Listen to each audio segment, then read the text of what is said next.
Welcome back. آغاز میں آپ کو خبر دیں، وزیراعظم شہباز شریف کی عید ڈپلومیسی، مختلف ملکوں کے سربراہوں سے رابطے، عید الاضحیٰ کی مبارکباد دی۔ شہباز شریف نے ایرانی صدر مسعود پزشکیان کو فون کیا، سپریم لیڈر آیت اللہ خامنہئی کے لیے نیک خواہشات کا اظہار کیا۔ وزیراعظم نے کویت کے ولی عہد شیخ صباح ال خالد کو ٹیلی فون کیا۔ کویت کے ولی عہد نے وزیراعظم شہباز شریف کی دورہ پاکستان کی دعوت قبول کر لی۔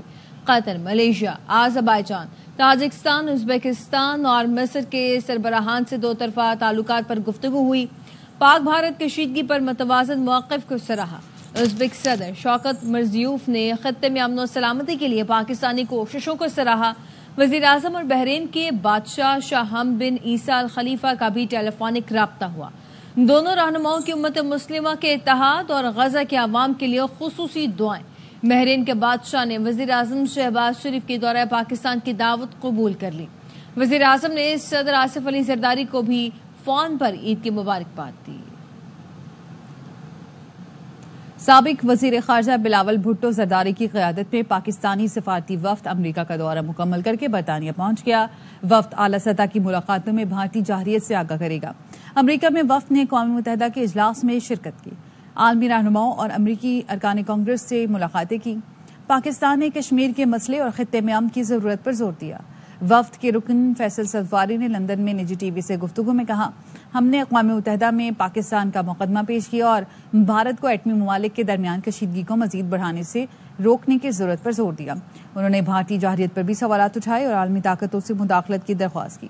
شہری رحمان نے کہا، ہم امن چاہتے ہیں، کشمیر پر مذاکرات چاہتے ہیں۔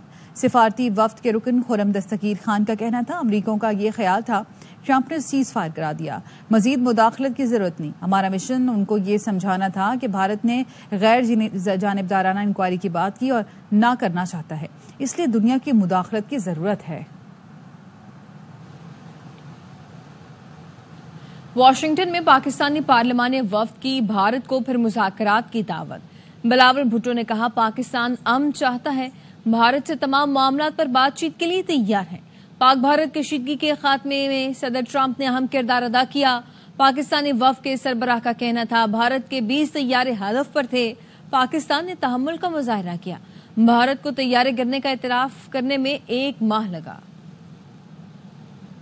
People are making claims in this situation: Pakistan, the United States, and India. Two of us are saying one thing, one of them is saying something else. You can try to figure out who's telling the truth. India employed disinformation. They lied to the international community and their own people about this terrorist attack. They still to this day refuse to admit how many airplanes they lost. This 5 days of conflict has exposed India. It is not a net security provider. It is a source for insecurity in South Asia. They launched a war on the basis of a lie, and then they couldn't even win that war. If India goes on to implement this threat, we will be forced to fight a war, potentially the first nuclear war over water. رواں مالی سال کا economic survey کل پیش کیا جائے گا۔ مالی سال 2024-25 میں معاشی ترقی کی شرح 2.68% رہی ہے۔ شعیب نظامی ہمارے ساتھ موجود ہیں، ان سے مزید جانیں گے، بتائیے گا شعیب۔ جی، سروے میں یہ بتایا جائے گا کہ زراعت کے شعبے کے اندر جو شرح نمو ہے وہ 0.5% رہی ہے۔ اس کے علاوہ صنعتی ترقی کی شرح جو ہے 4.7% رہی ہے، جبکہ لارج مینوفیکچرنگ جو ہے وہ 0.9% رہی ہے۔ یہ بھی بتایا جائے گا کہ رواں مالی سال فی کس آمدنی جو ہے وہ $1824 تک پہنچ گئی ہے سالانہ، جو لاسٹ ایئر جو ہے $1680 سالانہ تھی۔ رواں مالی سال جولائی سے مارچ تک قرضوں اور سود کے اوپر 6,439 ارب روپے خرچ کیے گئے ہیں، جبکہ لاسٹ ایئر 5,518 ارب روپے خرچ کیے گئے تھے۔ جولائی سے مارچ تک دفاع کے لیے جو ہے وہ 1,424 ارب روپے خرچ کیے گئے ہیں، جبکہ لاسٹ ایئر جو ہے یہ 1,222 ارب روپے خرچ کیے گئے تھے۔ جو پرائمری بیلنس ہے وہ 3,470 ارب روپے کا پرائمری بیلنس ہے، اور جبکہ مالی خسارہ جو ہے وہ 2,970 ارب روپے، جو لاسٹ ایئر 3,902 ارب روپے تھا۔ اس کے ساتھ ساتھ جو ہے بجٹ خسارہ وہ 2.4% ہے، جو لاسٹ ایئر جو ہے 3.7% تھا۔ پاکستان کی ایکسپورٹ جو ہے $26 ارب کی ہے، $25 ارب کی، جو پاکستان کی امپورٹ ہے وہ $48 ارب کی ہے، جو لاسٹ ایئر 44 ارب ڈالر تھی. اس کے ساتھ ساتھ جو ہمارا تجارتی خسارہ ہے وہ تقریباً 21 ارب ڈالر کو پہنچ رہا ہے, جو گزشتہ مالی سال جو ہے وہ محض 19 ارب ڈالر کے آس پاس تھا. سمندر پار پاکستانیوں نے تقریباً 31.2 ارب ڈالر پاکستان میں بھجوائے ہیں, جو کہ لاسٹ ایئر 23.8 ارب ڈالر بھجوائے تھے.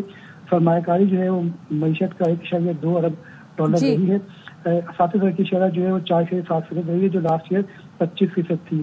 سیمنٹ کی پیداوار میں بہتری آئی ہے. اس کے ساتھ ساتھ جو ہے اوور آل پاکستان کے جو ٹریکٹرز ہیں ان کی سیل میں کچھ کمی ہوئی ہے. صنعتی شعبہ جو ہے اس کے اندر کسی حد تک جو ہے وہ ہم نے دیکھا اتار چڑھاؤ نظر آتا ہے. پیٹرولیم مصنوعات کی جو سیلز ہیں ان میں بھی اضافہ ہوا ہے. جی ٹھیک ہے, بہت شکریہ آپ کا اپڈیٹ کرنے کے لیے. ابراہیمی کی پیروی میں جانوروں کی قربانی کا سلسلہ جاری ہے.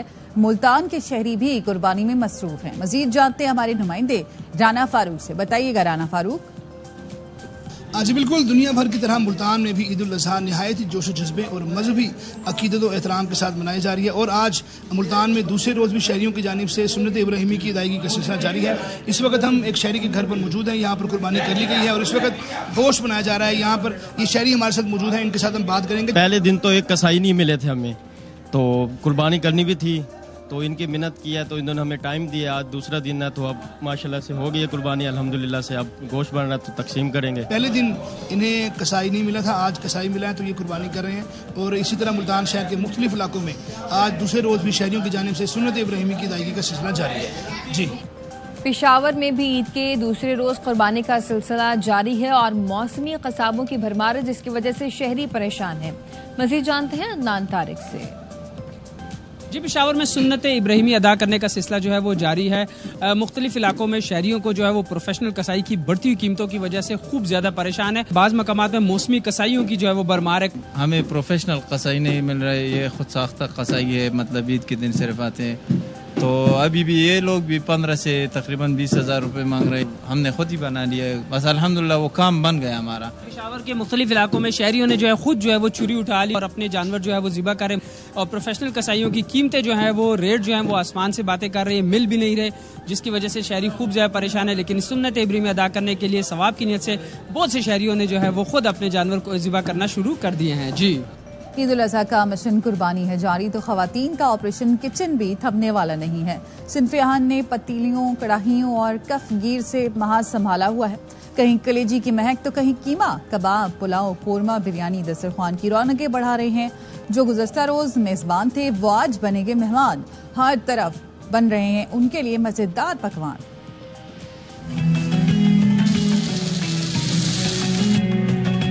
بکرے کی کلیجی تیار کر لی ہے. باربیکیو ہوتا ہے تو اس میں بہت مزہ آتا ہے. بھنا ہوا گوشت ہوتا ہے, سارا دن کھائیں گے. جانور ہوا قربان, گھر آ گئے مہمان, پکے چٹخارے دار پکوان. خواتین نے کچن کا محاذ سنبھال لیا. بکرے کی کلیجی تیار کر لی ہے, میں ڈش آؤٹ کر رہی ہوں اور مغز کی تیاری ہو چکی ہے. صنف اہن نے چھری, کفگیر, کڑھائی اور مسالوں کو ہتھیار بنا کر ذائقوں کی جنگ جیت لی. گوشت بنائیں گے, پلاؤ بنائیں گے, شامی کباب بناؤں گی. فیصل آباد میں لندن سے آئے شہری نے اپنے ہاتھ سے روش بنا کر دوستوں کی دعوت کی. دمبا جو پکایا وہ روش دمبا جیسے پٹھان پکاتے ہیں, ان سے میں نے سیکھا. شہریوں کا کہنا ہے عید صرف عبادت نہیں, محبت, خلوص اور خوشیاں بانٹنے کا تہوار ہے. لہٰذا ملاقاتوں اور دعوتوں کا سلسلہ یوں ہی چلتا رہے گا. بڑی عید کا دوسرا دن مٹن اور لذیذ کھانوں کے بعد اب باری ہے قیمہ, ٹکیاں اور کوفتے کی. شہریوں نے قیمہ پوائنٹ کا رخ کر لیے. مزید جانتے ہیں قیمہ پوائنٹ پر شہریوں کے ساتھ موجود عاصم ممتاز سے. جی عاصم. جی بالکل, آج عید کا دوسرا روز ہے. پہلے روز مٹن اور لذیذ کھانے کے بعد شہریوں نے قیمہ, ٹکیاں اور کوفتے کھانے کے لیے شہری گوشت کا قیمہ بنوا رہے ہیں. بچوں نے ضد کیا قیمے کی, قیمہ بنوا رہے ہیں. یہ لے جا کر گھر جائیں گے, پکائیں گے, ٹکیاں بھی بنوائیں گے. آج دل کر رہا تھا کوفتے کھانے کا, قیمہ بنوا کر پھر کوفتے بنائیں گے, خود بھی کھائیں گے, بچوں کو بھی کھلوائیں گے اور دوستوں کو بھی دعوت دی ہوئی ہے. جی شہریوں کا کہنا ہے کہ یہاں سے قیمہ بنوا کر گھر جائیں گے, کچھ کا قیمہ بنوائیں گے اور کچھ کوفتے خود بھی کھائیں گے اور دوست احباب کو بھی کھلائیں گے. جی موسم کے حوالے سے آپ کو بتائیں کہ ملک کے بیشتر علاقوں میں موسم گرم اور مرطوب رہے گا, اور یہ اطلاعات مل رہی ہیں موسم کے حوالے سے کہ ملک کے بیشتر علاقوں میں موسم گرم اور خشک ہے. میدانی علاقے آج بھی شدید گرمی کے لپیٹ میں رہیں گے۔ محکمہ موسمیات نے 12 جون تک سندھ، جنوبی پنجاب اور بلوچستان میں درجہ حرارت 4 سے 6 ڈگری زیادہ رہنے کی پیشگوئی کی ہے۔ شام یا رات کے وقت بالائی خیبر پختونخوا اور گلگت بلتستان میں چند مقامات پر تیز ہواؤں اور گرج چمک کے ساتھ بارش متوقع ہے۔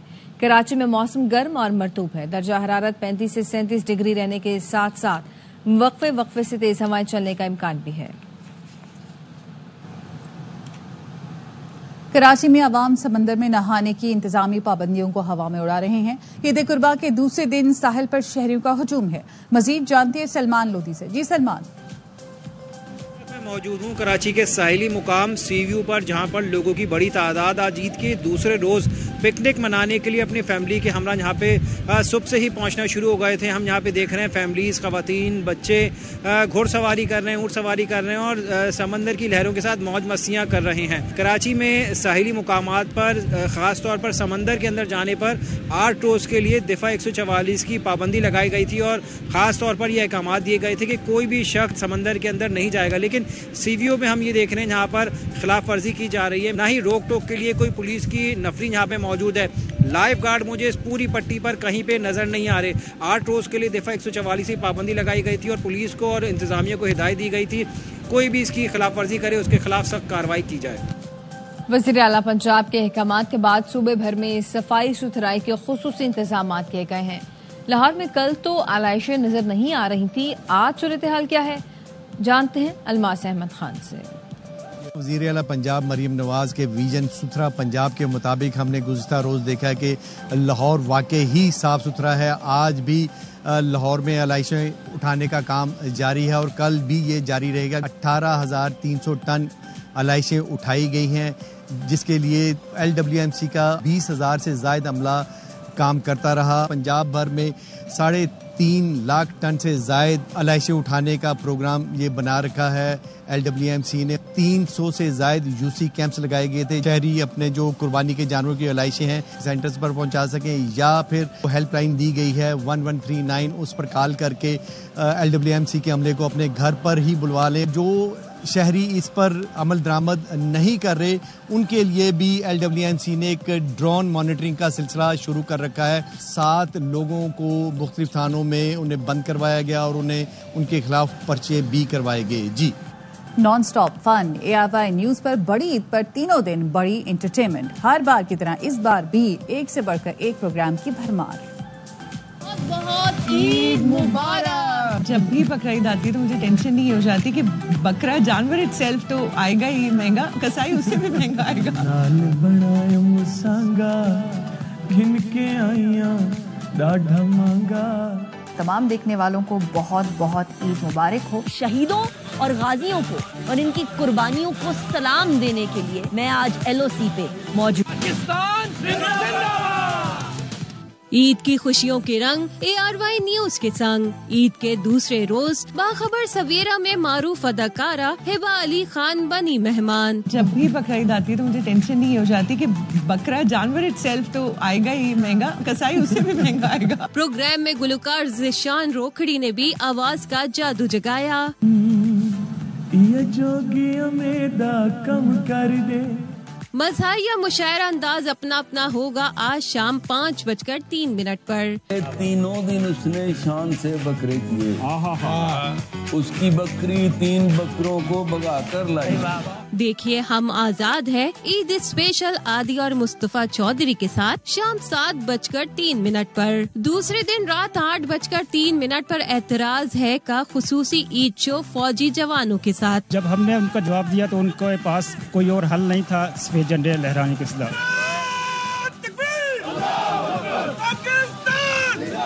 رات 10:03 پر معصومانہ شو ود وسیم بادامی، اداکارہ علی سفینہ، ان کی اہلیہ ریمبو اور صاحبہ سے ہوگی ملاقات۔ اس وقت ان کے جیب میں کتنے پیسے ہوں گے؟ کچھ بھی نہیں۔ رات 11:03 پر ہوشیاریاں اسپیشل نشر ہوگا، جس میں رانا اعجاز، انجم سرائیہ اور تیسرے دن سہیل وڑائچ ہوں گے مہمان۔ اس کا انٹرویو دوبارہ کرنا چاہیں گے۔ اب تو کوئی نیا چہرہ دکھائیں اس کا۔ عید کے تیسرے دن شام 5:03 پر اسپورٹس روم میں ہوگی کھیل پر بات۔ PSL کے بعد جو ہماری ٹیم ڈیولپ ہوئی، جو نئے لڑکے آئے ہیں